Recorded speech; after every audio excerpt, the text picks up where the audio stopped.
Il est important de prêter attention aux panneaux que nous voyons sur la route. En général, bien souvent, nous n'y prêtons pas attention. Nous considérons qu'ils sont là juste parce que, et si nous faisons une curse, si nous allons à la légère, ce que nous faisons, c'est les ignorer. Parce qu'il nous semble que ce qu'il faut, c'est nous retarder.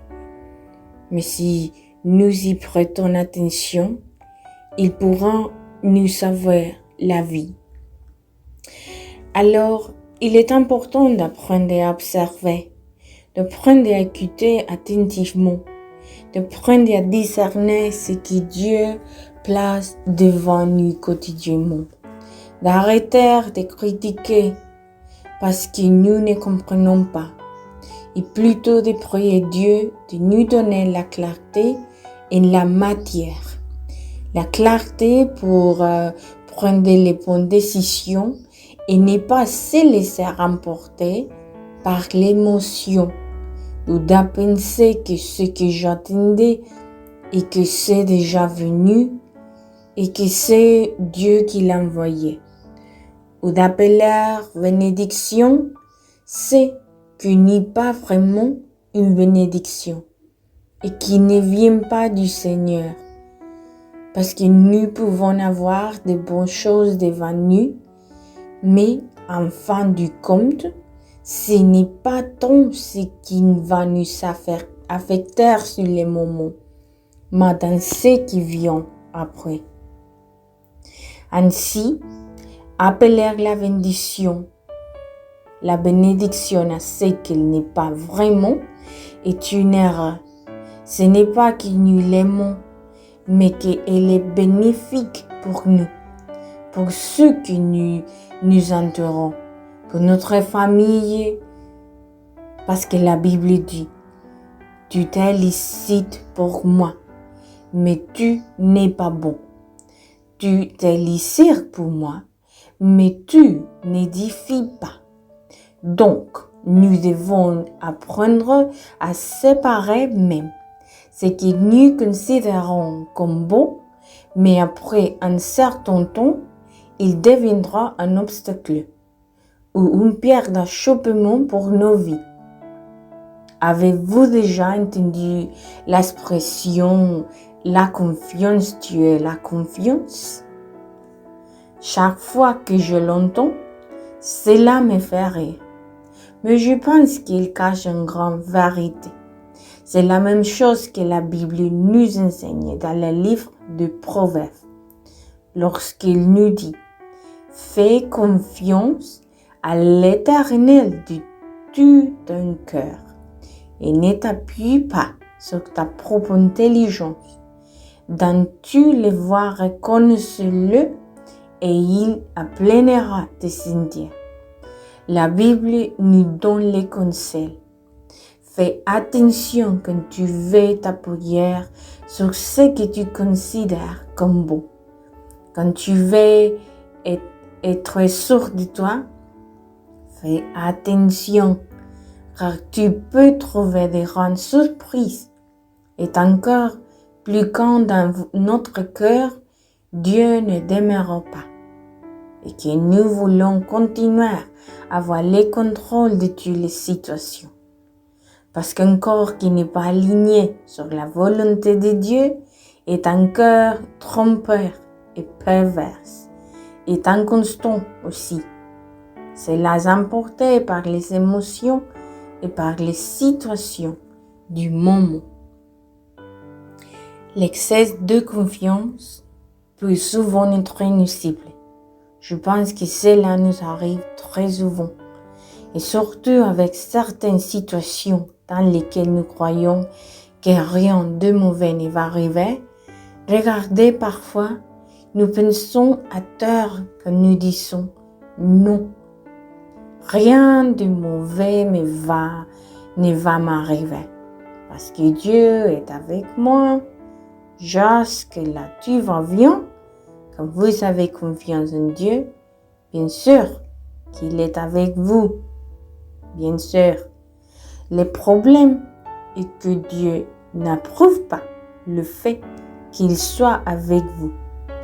Tu sais que vous considérez comme bon, il approuve et soutient l'obéissance à lui. Ce qui est dans son dessein et sa volonté. Donc le fait que Dieu soit avec moi ne signifie pas qu'il est d'accord avec toutes les choses que vous considérez comme bon, qu'il est d'accord avec toutes les décisions que je prends. Et c'est là que je dois être prudent. C'est comme celui qui part tard le soir et on lui dit « Écoutez quand la nuit tombe, rentrez tôt chez vous, parce que l'endroit où vous êtes est un peu dangereux. Plus il fait tard, plus il fait nuit, plus c'est plus dangereux alors. Et s'il vous plaît, rentrez tôt chez vous. » Cependant, la personne dit « Je rentre tôt chez moi. » Non, parce que Dieu est avec moi. Rien ne m'est jamais arrivé. Et cela ne va pas faire l'exception. Donc, il n'y a pas de problème. Je pars en retard. Ce jour-là, je n'ai pas fait attention. J'ai eu une confiance excessive. Mais pas en Dieu. Parce que ne confondons pas. Nous confondons la confiance en Dieu avec la confiance excessive en nous-mêmes. Et alors, pourquoi nous considérons que nous avons toujours raison et que cette fois-ci ne sera pas l'exception. Et donc, nous sortons à une certaine heure sans écouter les conseils, sans être obéissants. Et nous passons l'étouffement d'un vol. N'allons pas plus tard prier et dire au Seigneur, « Mais pourquoi as-tu permis cela? Si je croyais en toi. » Ne soyons pas rationnels aux incompréhensions pour questionner Dieu. Dieu n'est pas à pleine mer.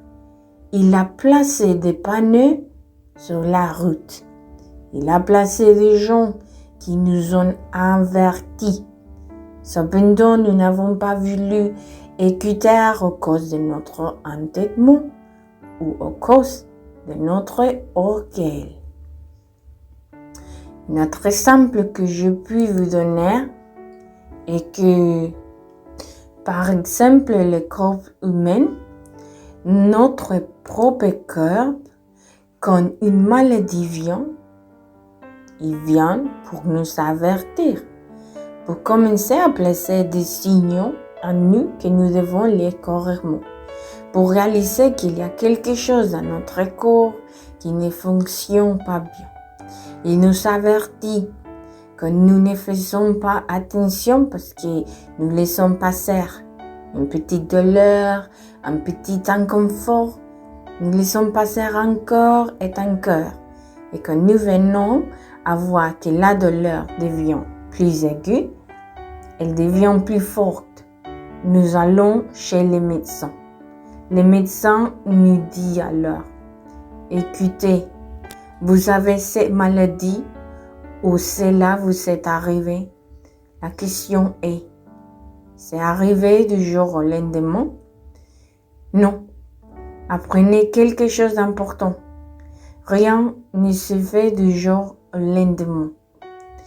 Dieu place toujours des panneaux sur la route à cause de notre légèreté ou parce que nous sommes pressés ou préoccupés par des autres choses qui ne sont pas si importantes. Nous n'y prêtons pas attention. Nous montons dans la voiture de la vie et nous allons très vite. Nous ne faisons pas les écarts à différents endroits que nous voyons un panneau. Stop! Arrêtez! Simplement avec un petit regard de côté. Nous appuyons sur l'accélérateur et nous allons plus vite. Parce que nous considérons que nous devons arriver à notre destination. Ne pas se préoccuper des panneaux qui sont sur la route. parce que nous pensons qu'ils ne sont pas nécessaires, alors qu'ils le sont vraiment. Les avertissements que Dieu nous donne à travers sa parole, nous les mettons de côté. Et quand nous prêchons, chaque fois que nous prêchons, nous considérons que cela peut arriver à quelqu'un d'autre, pas à nous, que nous ne sommes que des porteurs du message. Je dois l'ignorer parce que peut-être il sera utile à quelqu'un d'autre, pas à moi. Nous oublions les commandements, nous oublions la parole, nous oublions d'aimer Dieu par-dessus tout. Nous oublions de prêter attention, nous oublions d'écouter, nous oublions de discerner et nous ignorons simplement. Et ignorons, peut-être mon cher ami, vous avez confiance de tout votre cœur et vous avez oublié que Dieu a placé les personnes en premier. Nous ne pouvons pas nous excuser devant Dieu en disant « Personne ne m'a prévenu ». Premièrement, mon jour, Dieu nous entourait de personnes qui nous prêchons la parole. Et il y a toujours un message que Dieu nous montre. Troisièmement, toute la création parle de Dieu. C'est comme celui qui se rend compte que le soleil n'est pas sorti, parce que les nuages sont un peu sombres. Et la maison, on lui dit, regarde, on dirait qu'il va pleuvoir. Alors pourquoi ne prends-tu pas un parapluie? Tu ne fais pas attention, tu vas un peu désolé.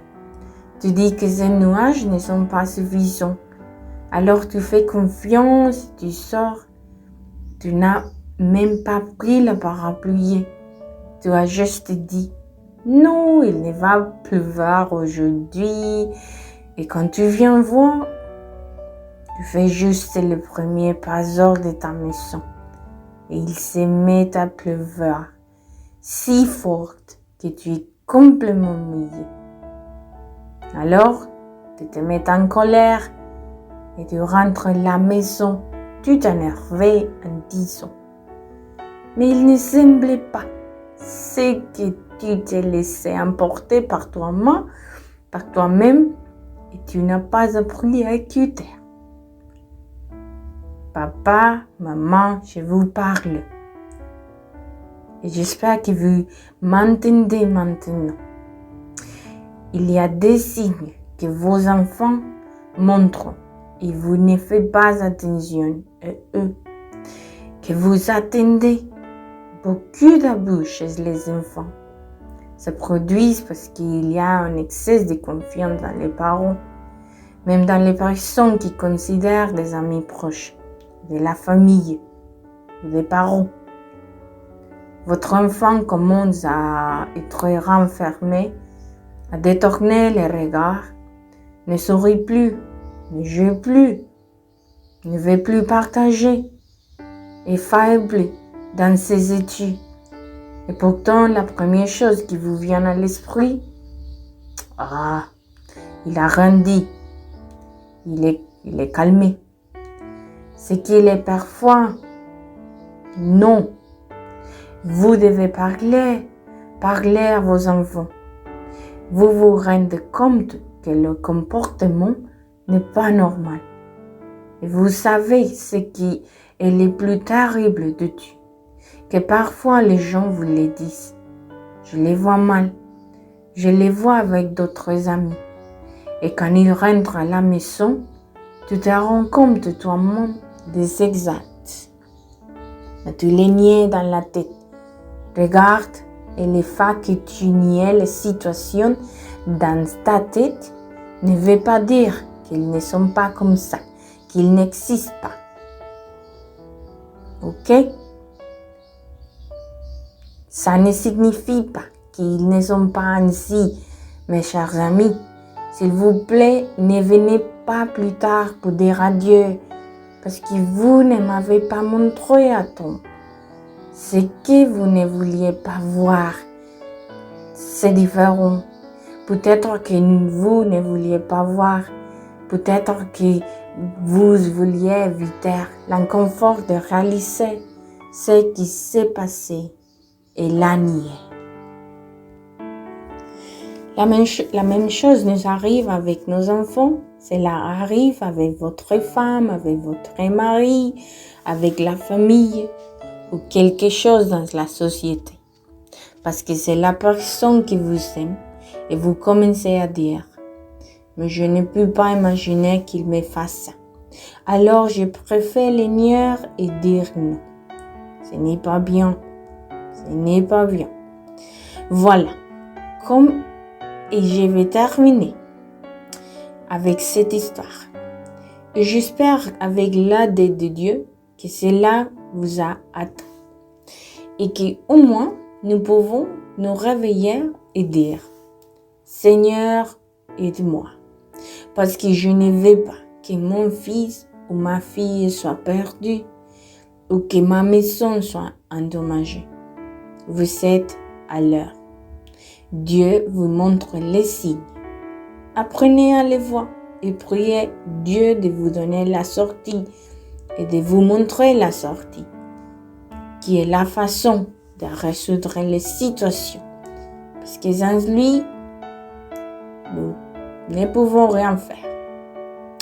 Alors, l'histoire dit qu'une fois, dans une petite ville, il y a eu une grande inondation.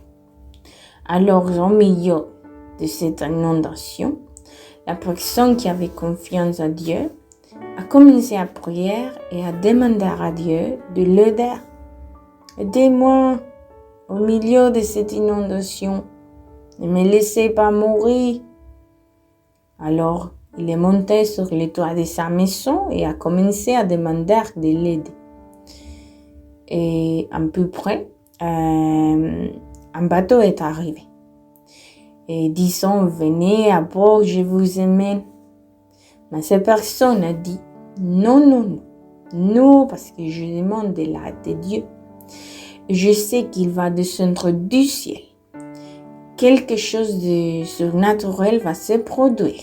Il va m'aider. Alors, le bateau est parti. Mais l'eau montait toujours. Puis une personne est apparue dans un hélicoptère et lui a jeté une échelle pour qu'il puisse monter et il a dit « Non merci, je veux bien. Je prie Dieu parce qu'il va me sauver. Il va faire quelque chose de surnaturel. Les eaux montent. Ces personnes meurent. Et quand il est arrivé au ciel, il arrivait, voulait verser en colère, disant « J'ai attendu que tu m'aidais et tu ne m'as pas aidé. J'avais la foi et je te demandais et tu ne m'as pas prêté attention. » Et alors, on voit une sorte du ciel en lui disant « Attends une minute, c'est toi qui n'as pas prêté attention. Je t'envoyais quelqu'un sur un radeau et tu n'y es pas monté. Puis, je vous envoyé un hélicoptère et vous n'êtes pas monté dedans non plus. Je vous ai toujours envoyé quelqu'un pour vous aider et vous avez pensé que ce n'était pas la bonne chose à faire. Vous n'avez aucune excuse. J'ai toujours été là. Mes amis bien-aimés, qu'est-ce que Dieu vous montrait avec cette histoire maintenant? Ne laissez pas passer jusqu'au demain. C'est le moment toujours. Faites attention. Père, merci pour tes paroles, parce que tu nous enseignes aujourd'hui. Et Seigneur, quelle parole merveilleuse aujourd'hui. Nous prions que tu ouvres nos yeux et que nous pouvons réaliser ce qui se passe vraiment à la maison. et que nous sommes alors, que nous sommes en l'étang. Parce que parfois nous fermons les yeux, parce que nous disons je ne veux pas voir, je ne veux pas voir, c'est mieux de ne pas y penser. Parce qu'il semble préférable de penser que nous allons bien. Mais si nous sommes trompés, mais ce n'est pas le cas, et l'ennemi en profite. Aujourd'hui, je te prie pour que nos yeux s'ouvrent et que nous réalisons ces signes que tu as placés sur la route et qui sont nécessaires au nom de Jésus, afin que plus tard, ne nous retrouvions pas les mains sur la tête en disant « Il est trop tard ». Merci Père pour ta sagesse, ta vérité et ton amour abondant. Au nom de Jésus. Amen et Amen. Aujourd'hui, je vous parle. Je suis le pasteur Elias Sorius. Vous avez des réseaux sociaux? Alors, bien d'abord, je vous invite à vous abonner à notre chaîne YouTube de dévotionnel Just Auto. Cliquez sur abonner et si vous avez Facebook, TikTok, Instagram, Twitter, là, vous me trouvez comme Pasteur Elias HC. Bénédiction.